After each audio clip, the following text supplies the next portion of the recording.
This is Where We Live on Connecticut Public Radio. I'm Lucy Nalpathanchel. So what's it been like driving in Connecticut over the last year and a half? Would you say people have been more reckless on highways and on local roads? If you're a pedestrian or a cyclist, it can be pretty scary getting around. Studies show over the last decade, more than 14 people a day on average have been struck and killed in the U.S. Today, Where We Live, we hear how communities can design safer streets for everyone. And later, cities and towns experimented with closing down streets to help local restaurants with outdoor dining in the pandemic. But should these efforts continue? You can join us, 888-720-9677. That's 888-720-WNPR. You can share a comment on our Facebook page or find us on Twitter at Where We Live. Joining me first on Zoom is Beth Osborne. She's Vice President for Transportation and Thriving Communities at Smart Growth America. Beth, welcome to the show. Thank you so much for having me. Let's start with that stat. That's actually from your report, your group, Smart Growth America, that more than 14 pedestrians are killed on average in the U.S. every day. And the numbers have been growing over the last few years. Can you talk about why? They have. They've really been steadily going up for over a decade now. And a lot of it has to do with the fact that the way we've been building our roadways is for the speed of vehicles. And the problem when you build all roadways, whether they're meant to be routes to get through an area or a local street for speed, is when you're driving quickly, you don't have the same field of vision. You don't have the opportunity to react to a potential conflict very quickly. And when you do have a crash, it's much more likely to be deadly. And that is more than doubly true for people outside of a car. We've talked about this before on the show, and we think about the way cars are designed over the last decade. So many people driving bigger cars, Beth, and does that play a part when we think about these crashes happening? Lucy, that is a really important point that you have raised. Particularly SUVs and pickups have been built with hoods that are so high that the driver is unable to see people even my height, which is, as a fully grown adult, I put in air quotes, 5'2", means we are essentially designing vehicles to blind the driver to obstacles in the road or people crossing the street. There are examples that people have put in online and in reports showing that you can line up a 15-member kindergarten class in front of one of those cars and the driver cannot see them. And somehow that passes for roadworthy in this country. Wow. That's really frightening, Beth. When you were talking earlier about the way our streets and roads are designed, we think about speed. I mean, even when we have this conversation in Connecticut, we think about ways to reduce traffic and to get people to work and to school faster. We often think about, we hear officials talk about adding lanes or ways, again, to make that commute shorter, but that comes at a price. Yes, and what's interesting is what we think will make things shorter have actually made things longer. So much of our transportation system comes out of the interstate building age. And we have taken a lot of the interstate standards and applied them in a one-size-fits-all way to all roadway design, even that we call them arterials, that kind of main street outside of your neighborhood. And the problem with that is, interstates, they might be wide and fast, but they're also cut off from all conflicts and development around it. So if you enter an interstate, we have a very specialized way to bring you into that environment and merge you into it and take you out of it. You take those speeds and those widths and you apply them to streets where there are driveways and people and crossings and lights, and it doesn't work. We knew that when we built the interstates. That's why we separated them. But somehow we've forgotten that, and we've applied those speed standards to our local roads. The thing is, the things you do to make cars go quickly often lengthens your trip. It encourages development to go further out. And think about that roadway you've driven on where there's no left turn all the way down. And so you have to go way out of your way to come back to the area you need to get to. It's because what we consider speeding up traffic is making that one corridor quickly. We don't consider your origin or destination. So it might look like people are moving faster and therefore getting where they need to go to faster, but they may have to drive further to get there and therefore lengthen their trip and take longer. Mm. You're hearing Beth Osborne here on Where We Live, Vice President for Transportation and Thriving Communities at Smart Growth America. As we talk about this troubling trend, pedestrian deaths increasing over the last decade. Beth, we're just getting out of, or we feel like we're getting out of a pandemic. And I wanted to talk about how, less people were on the road in this last year and a half, but then pedestrian deaths, didn't they continue to climb? I think what's important to recognize is all deaths climbed a great deal. We saw a huge increase in the rate of fatalities. So we measure two things, the raw number of fatalities, but the amount of fatalities based on how much people are driving to get a sense of what our exposure to danger is. And we saw that rate go up by more than we've seen in 96 years. And that is because as traffic levels dropped, down to, I think it dropped about 13 or 14% nationwide, speeds went way up. Basically, people during rush hour were going slower because of traffic before COVID. But without traffic there, people followed the design cues in the roadway, which told them the road is wide and safe. That means you get to go fast. And it led to more crashes and more death, both for people in and out of a vehicle. It turns out traffic congestion, the thing we seem to want to solve more than anything else in the world, is currently one of our most important safety interventions. What have you been noticing where you live? You can join us, 888-720-9677. That's 888-720-WNPR, or find us on Facebook and Twitter at Where We Live. When we talk about the people who've been killed in these crashes, who bears the brunt? Who are the people we're talking about?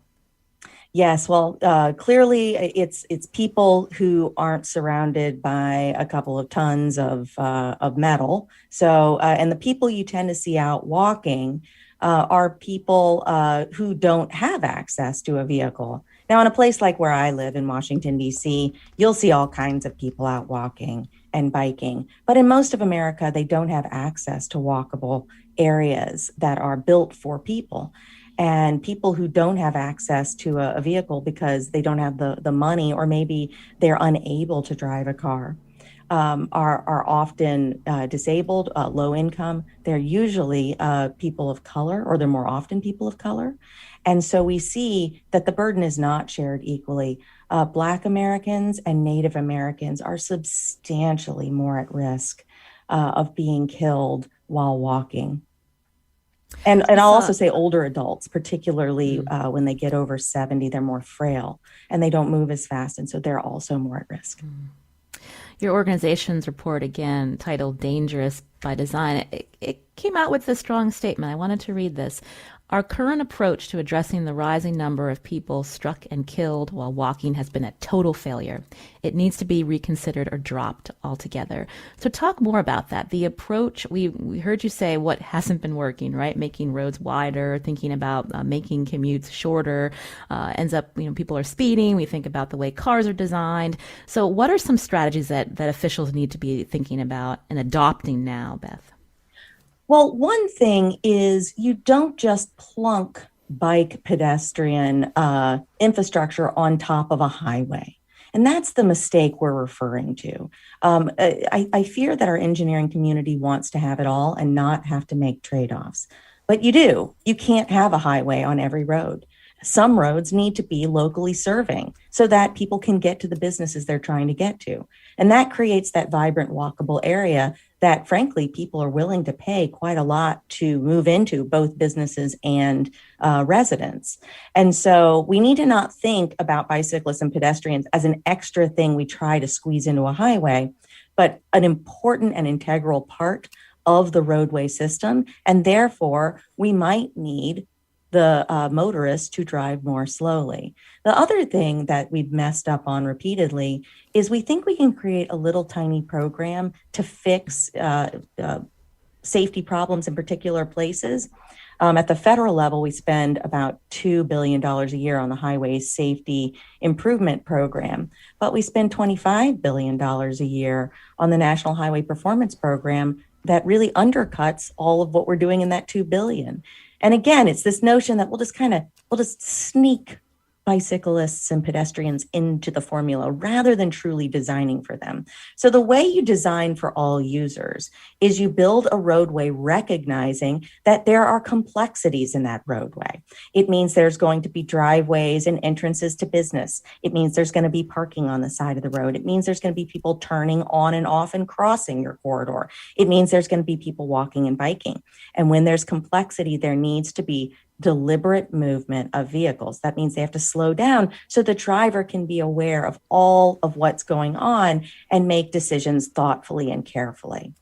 The second you speed up that traffic, you need to get rid of the complexity. You need to rid that corridor of development. You really need to limit the number of crossings, and you need to fully separate anybody outside of a car. And we don't want to make that choice. We want to try to do half and half. And like my friend Chuck Marone at Strong Town says, we create the futon of transportation. You know, a futon is an uncomfortable bed and it's an uncomfortable sofa. It fails at both things it's trying to do. And that's what our typical roadway does. It fails at being a safe, locally serving economic development strip, and it also fails at being a good throughway.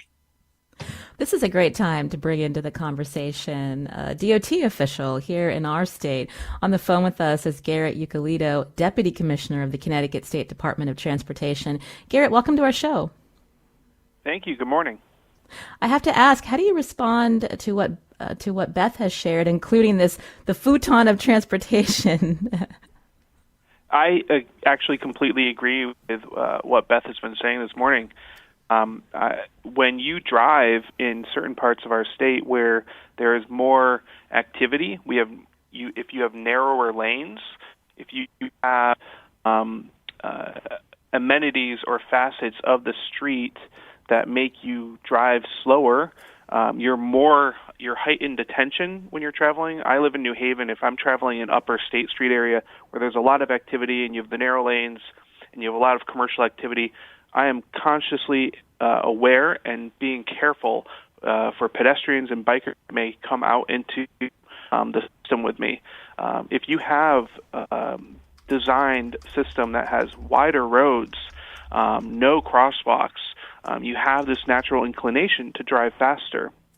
And that's something that we at the DOT are consciously trying to address as we go back in to repair or replace a lot of our infrastructure that was designed and built 50, 60 years ago.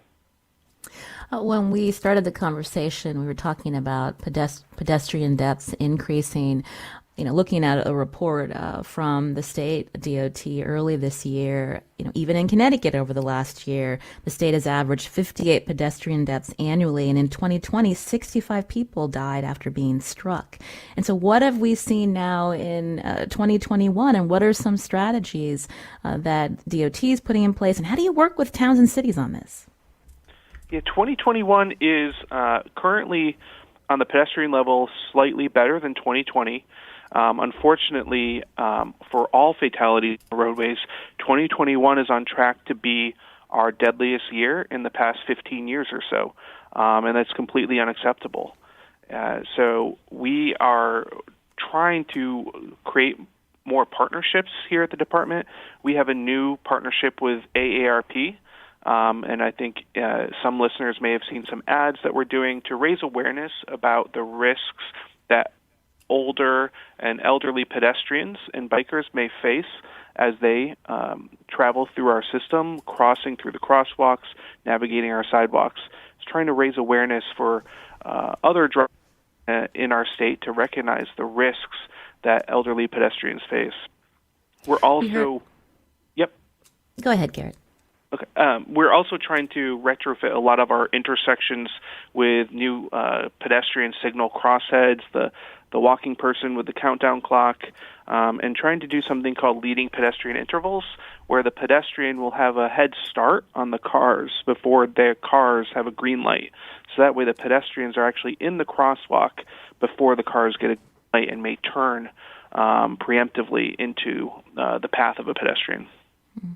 So we've heard about design from Beth, and you've given us some examples of ways to keep people safe. But when there are pedestrian deaths, often the response from local officials is, well, we have to do more traffic enforcement, make sure people are using crosswalks or not, the term that transportation advocates hate, jaywalking, right? So what about ticketing more people for speeding? What else can be done? Because the burden often seems like it's put on pedestrians, not the driver. It's true, and it's unfortunate because a pedestrian should never be blamed for the actions that may be caused by a driver who's in a safe vehicle with airbags, with seatbelts. The pedestrian has no protection, and as Beth pointed out, the vehicles are becoming deadlier on our roadways. We do need to see enforcement speed laws in our state. Unfortunately, there was legislation proposed this session by Representative Roland Lamar, given that would have allowed for automated traffic enforcement or speed cameras in specific areas such as school zones. That did not advance. That would have been a great pilot to show the benefits of that to help reduce speeds in our state. I lived in D.C. as Beth does, and where you have speed cameras, you notice a marked decrease in speeding. But we also need to ensure that we're investing in the infrastructure that can protect the pedestrians and the bikers, having protected bike lanes, installing sidewalks. So much of Connecticut does not have sidewalks, and that's something that we at the DOT want to continue to partner with our municipalities to get the buy-in to install sidewalks wherever possible. Oh, so tell us, when you say get the buy-in, so what do you hear from local officials when the suggestion is, you need to have sidewalks here? I think there's a lot of hesitancy. You have to maintain those sidewalks. You have to clear them. You have to clear the snow. Unlike southern states, they may not face the snow that we do. Sidewalks will need to be cleared of snow to provide those pedestrians with a safe path. We also need to clear out where we at the DOT want to install more and better and well-lit bus shelters across our state. We need to ensure that our partnerships exist to help clear those. So it is just education for municipal officials, raising the importance of providing that safe infrastructure for our pedestrians. And we're willing to help fund a lot of those. The legislature and Governor Lamont secured passage of $12 million a year in state funds for our community connectivity grant program. We've already awarded 90 grants so far. We're going to have $12 million each year for the next 2 years. So that's a lot of infrastructure we can build to protect our pedestrians and bikers in our state. Beth Osborne, I wanted to hear your take. What did you want to add to when we think about enforcement versus design? Absolutely. I think what is so important about what Garrett is talking about and what Connecticut DOT pointed out in their pedestrian safety report is that speed reduction and infrastructure is the right starting place. Right now, the human being responds to the design around them. And when you build a wide road with wide lanes and infrequent stops, they are naturally, we know this, we've studied it over and over, going to drive fast. They're going to think there aren't places they have to worry about. If you then blame them for the conflict that you set up with your design or enforce against them, it's one gigantic trick you're playing on the driver. The fact of the matter is our car-only environment is incredibly hostile to drivers, and we need to give drivers the information they need to behave the way we want. So starting with the infrastructure and what Connecticut is focusing on is incredible, is the right first step. And that's something that I really want to commend them on. I also think we have to recognize that while pedestrian deaths, are high, we're missing all the people who aren't even attempting it because it's too darn scary. That's an important point. And when we think about pedestrians and people who use our streets, but also thinking about making them accessible for people in wheelchairs, are they left out of this conversation often, Beth? They're left out of so very many conversations. And what you find that's really interesting is when you start building those sidewalks and all facilities for people who might use mobility assisted devices, that you actually help everybody out. I can say that when I was pushing a stroller, those curb cuts were the greatest gift to me. Or when I'm dragging, now I live in a walkable neighborhood, something that is in incredible demand, but in very rare supply because of government rules that make it very hard to build them and transportation standards that make them very hard to build them. But I go to the grocery and I pull a little a cart back with my groceries. Again, I'm trying to drag those up curbs. When we make those facilities more accessible to those who might have mobility impairments, we actually make them easier for all of us to use. It's a benefit across the board. You're hearing Beth Osborne here on Where We Live, Vice President for Transportation and Thriving Communities at Smart Growth America, as we talk about how we can make streets safe for everyone. I want to thank Garrett Eucalitto for joining us. He's Deputy Commissioner of Connecticut State Department of Transportation. Sounds like a good follow-up with you in a few months, Garrett. We appreciate your time today. Thank you so much for having me. This is Where We Live on Connecticut Public Radio. I'm Lucy Nalpathanchel. Coming up, we talk to a town planner and hear from restaurant owners about reimagining streets post-pandemic. From safety to functionality, what changes from the pandemic do you want to see remain? You can join us too, 888-720-9677. That's 888-720-WNPR. Or find us on Facebook and Twitter at Where We Live.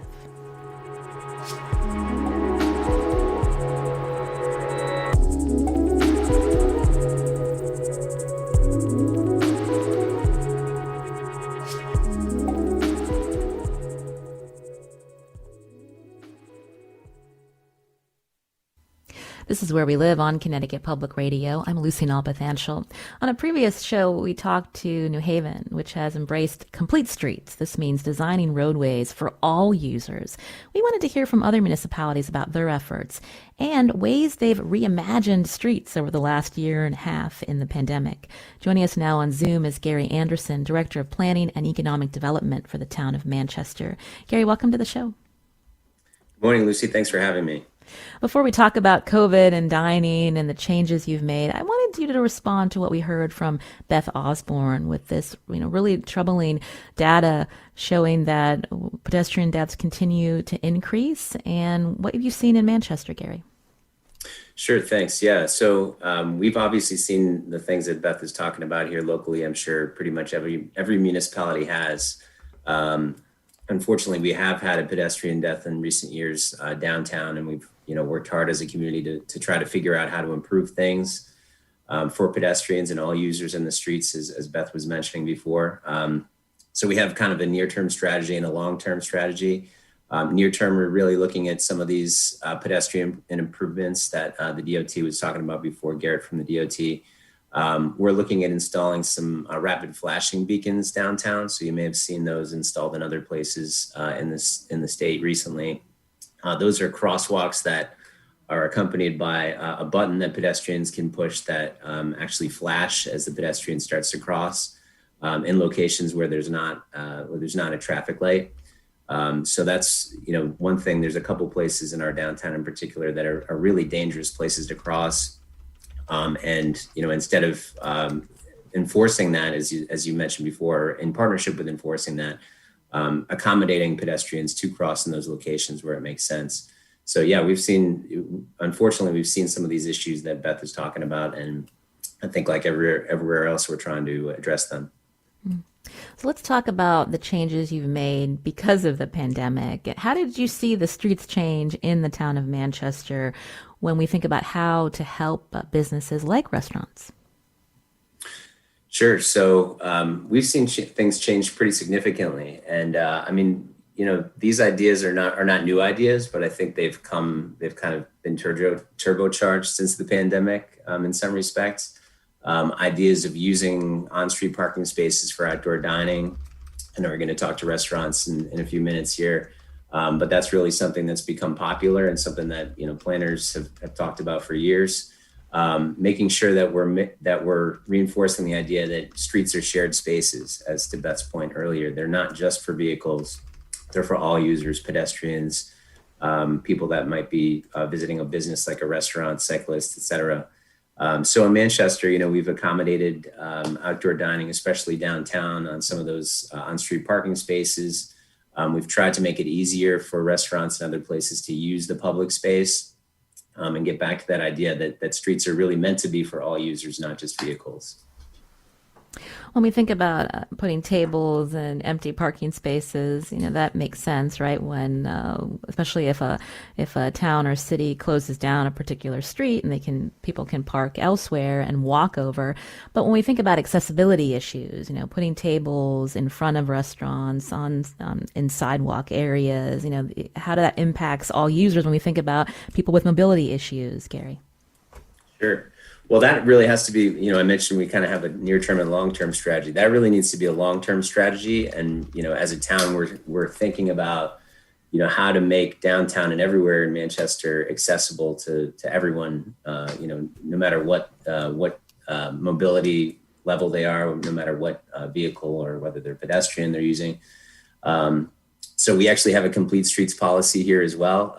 Garrett mentioned earlier, New Haven has one. We have one as well. And that's really an important kind of shift in the way that we think about designing our public spaces and making places, spaces in Manchester, places where people want to be and where people feel safe. So for downtown, that's really, a long-term plan. We're kind of in the design phase now of thinking about how to reimagine the entire downtown Main Street in a way that really accommodates all people, no matter who they are, no matter their ability, or no matter what type of vehicle they're using, like I said.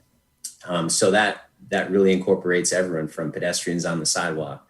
We have, fairly wide streets here, but they could be wider. So thinking about locations where we could provide an additional sidewalk area. That means a protected bicycle facility. So whether that's a bike lane or another protected area for bicycles, that's something that we're contemplating now. Probably trying to narrow the lanes, as Garrett mentioned, for vehicles on the street, or reduce the number of lanes. And as folks have pointed out before, that really helps to cut down on the speed of traffic. And really, generally, what we're trying to do is reinforce the idea that downtown and these local places everywhere in the state are destinations, right? They're places where we want people to be, where we want people to come visit and, shop at businesses, go out to a restaurant, rather than just being a corridor or a throughway. Certainly, there's a place for those as well when you need to get somewhere. And, I'm obviously, I think we all are guilty when we're driving, thinking of a street just as a way to get to A and B. But we're trying to really change the conversation and make sure, downtown and other places are seen as destinations. And that's the priority in terms of the people that are there and attracting people to be there, rather than the vehicles that are passing through.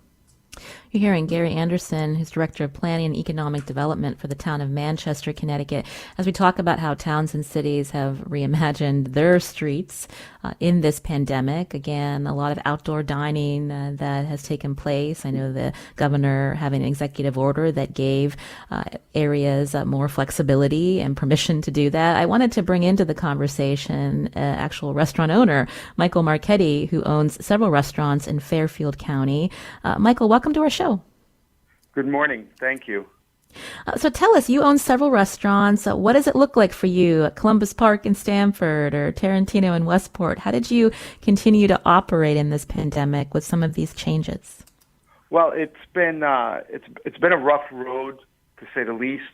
We had to transition from full service restaurants to takeout only for a period of time, and then transition from that into outdoor dining only, then indoor dining with restrictions, and in between, a lot of spikes,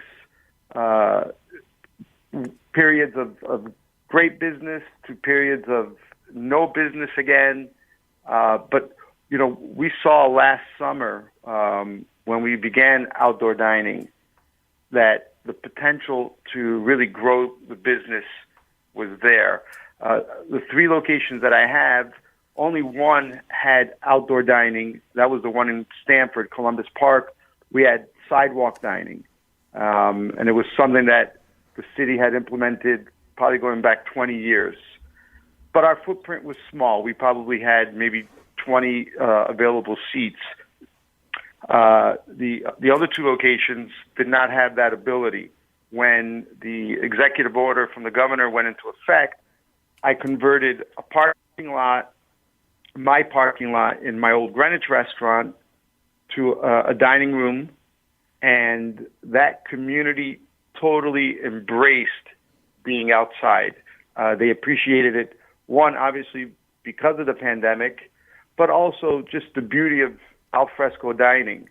And it really just jump-started what has become a great year for us at that particular restaurant. In my restaurant in Westport, we're located directly across the street from the train station, and we have a very small sidewalk. The city there, the town there, implemented street dining, giving us parking spaces. So I think there's like 3 or 4 restaurants on our block, and then around the town, we built platforms, and we were able to occupy 3 full parking spaces, and we sat probably 30, 40 people. And that actually, of the 3 restaurants, we utilized that space almost year-round. Unless it was, below zero weather, we had people sitting there in December, January, February, regularly.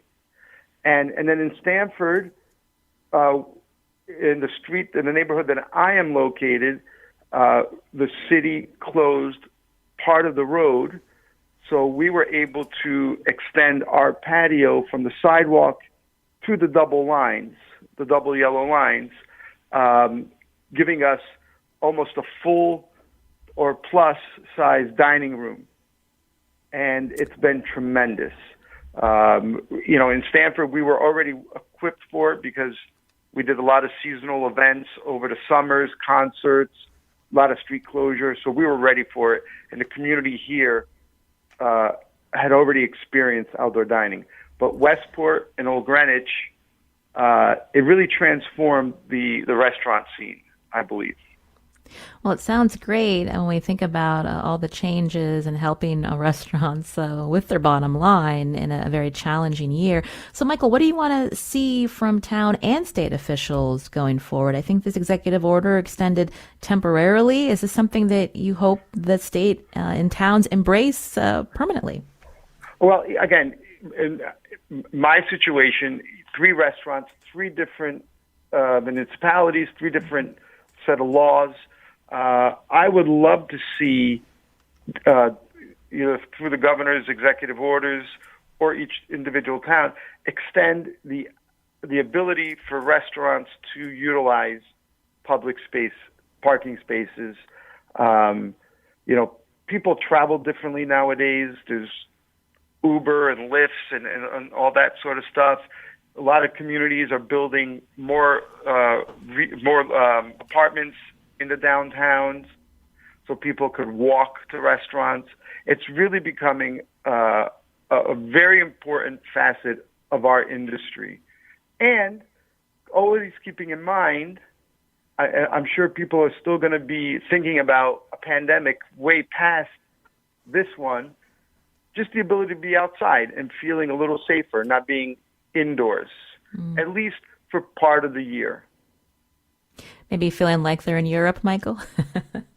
Oh, absolutely. Absolutely. I mean, and, in Fairfield County and the rest of Connecticut, I'm sure there's people that have traveled all over.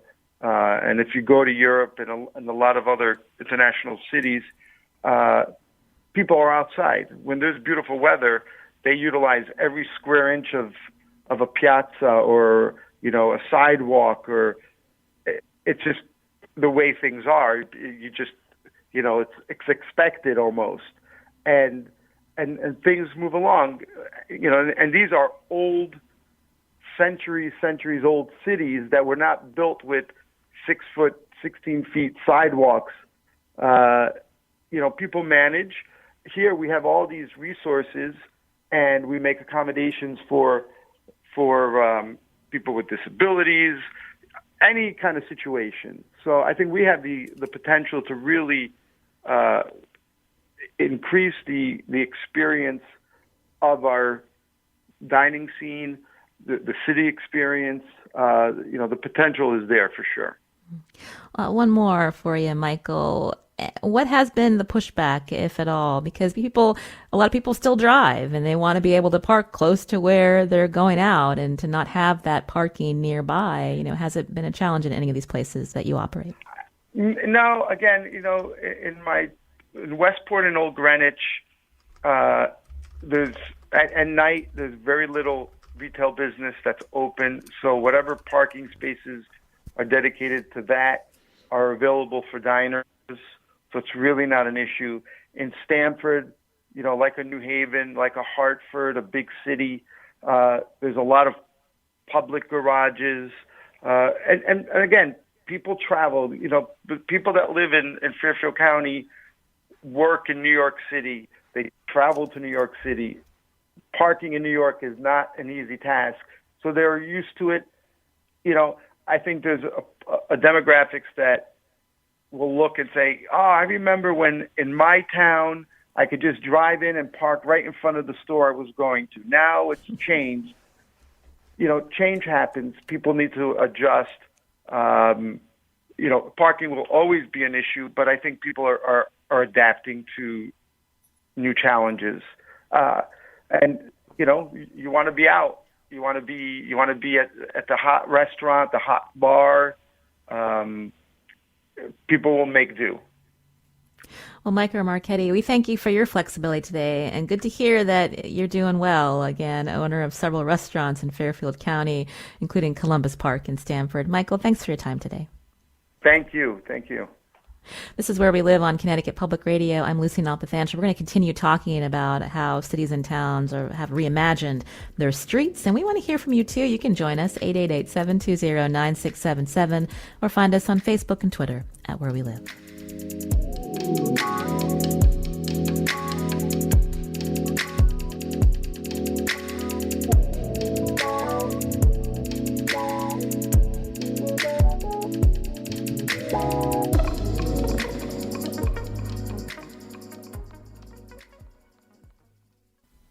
This is Where We Live on Connecticut Public Radio. I'm Lucy Nalpathanchel. Today we're talking about how cities and towns have reimagined their streets in the pandemic and whether these changes should continue.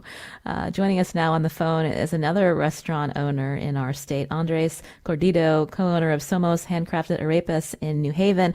Andres, welcome to our show. Good morning. How you doing? Thanks for having me. I'm doing well. So tell us a little bit about where you're located. And I think it's off of Orange Street Promenade. So this was closed off right in front of your business. How has that helped you? Yeah, so we're actually right on Orange and Crown and right in the middle of the promenade. And we opened up last year during the middle of the pandemic. So when we first opened up, the street was still not closed. So traffic was still going through, and then up deciding to closing it.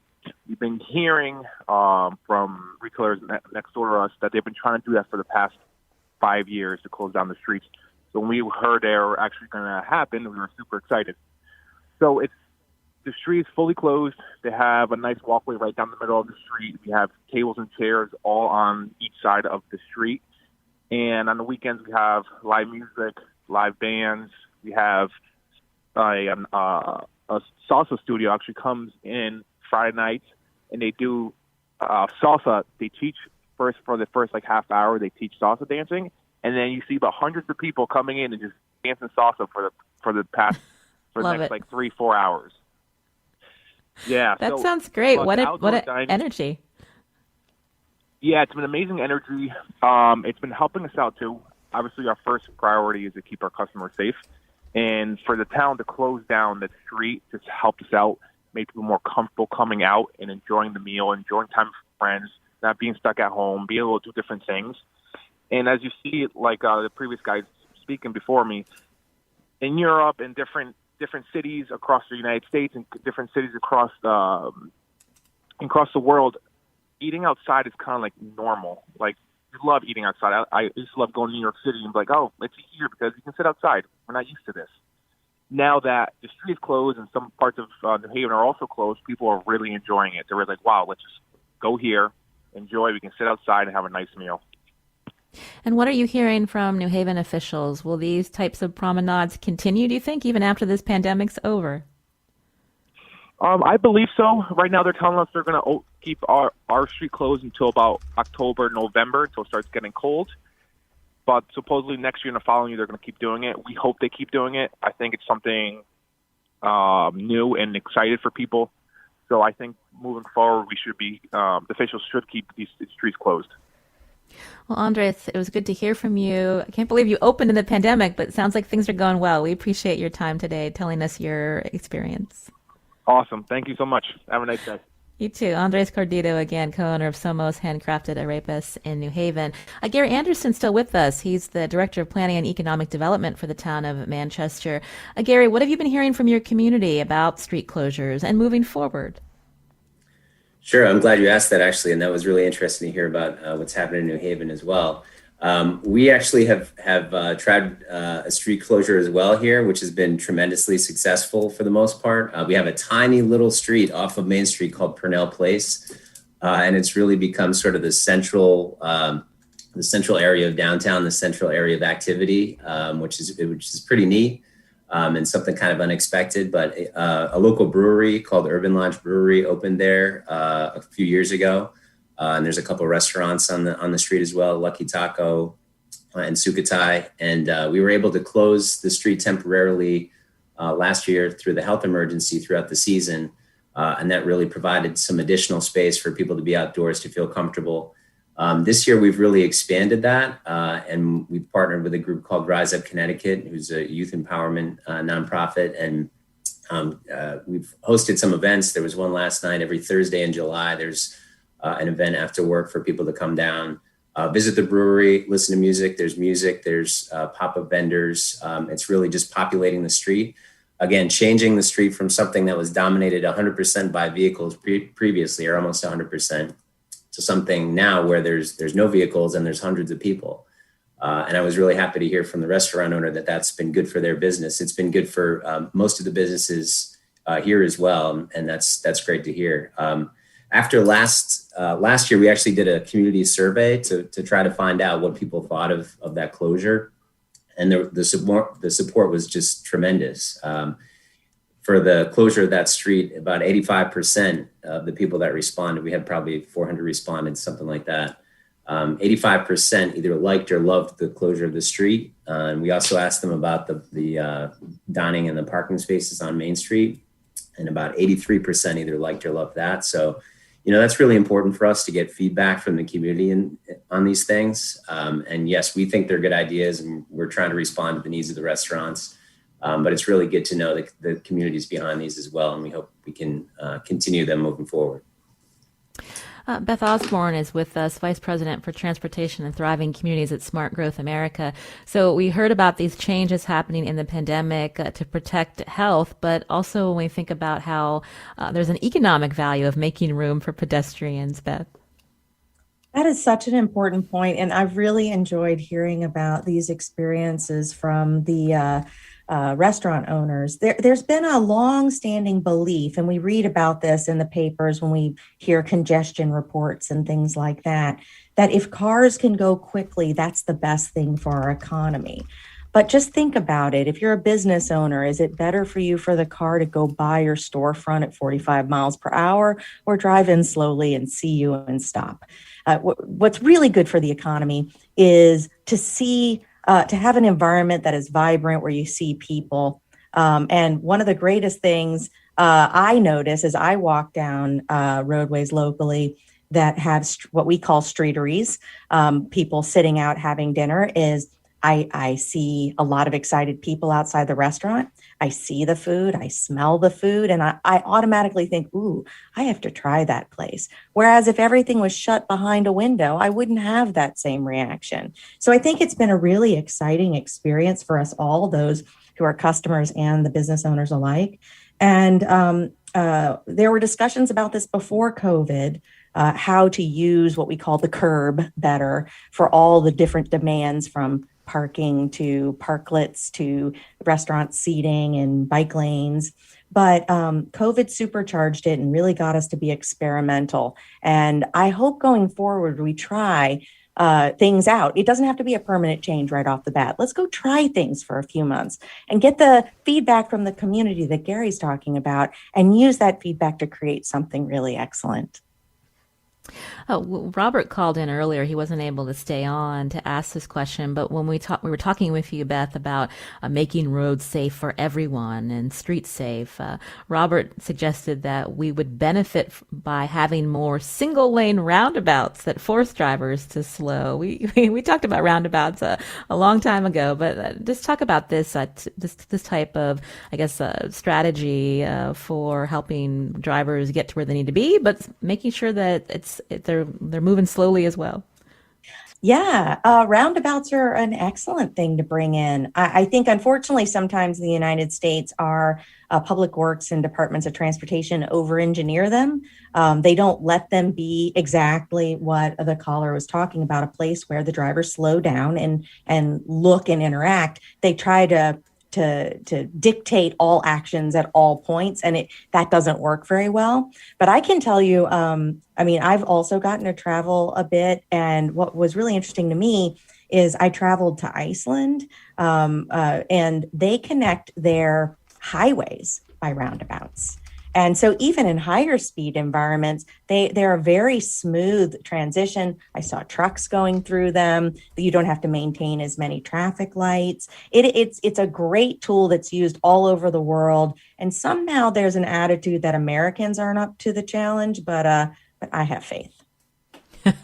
Well, there's that roundabout when you're going to the Cape, and woo-wee, that can be a little tricky, but it might be interesting to see more of those around where we live. Beth Osborne, thank you again for being on the show today. A lot of interesting things for us to think about. We appreciate your time. She's Vice President for Transportation and Thriving Communities at Smart Growth America. Beth, thank you. Thank you so much for having me. And Gary Anderson was here, Director of Planning and Economic Development for the town of Manchester. A lot happening in Manchester. So glad that you're able to come on and tell us about it, Gary. Thank you very much. Have a good morning. I'm Lucy Nalpathanchel. Today's show produced by Carmen Baskoff. Kat Pastor is our technical producer. Hannes Brown composed our theme song, and Tess Terrible is on the phones today. Have a great weekend.